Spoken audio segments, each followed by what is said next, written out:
আজ থেকে ১০০ বছর পর ক্যালেন্ডারের পাতায় যখন ২১২৪ সাল, আমাদের প্রায় প্রত্যেকের দেহ তখন মাটির নিচে, অস্তিত্ব তখন রূহের জগতে।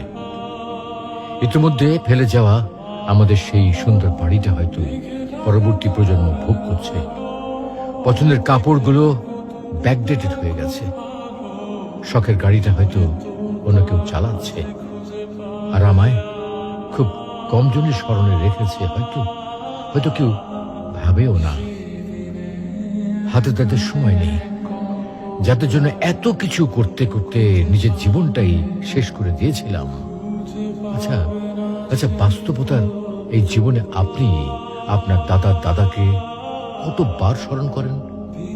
আপনার দাদির কথা আপনি কখনো কি আপনার মনে পড়ে? পৃথিবীর বুকে আজকে এই বেঁচে থাকা, এত হইচই, এত মায়া কান্না এভাবেই চলছে। গত হওয়া অসংখ্য প্রজন্মকে টপকে আমরা এই জীবন লাভ করেছি। তেমনিভাবে আগামীতে অসংখ্য প্রজন্মের ভিড়ে হারিয়ে যাবে আমাদের এই জীবন। কিন্তু খুব কম লোকই সময় পায় ফেলে যাওয়া জীবনটা একটু ফিরে দেখার।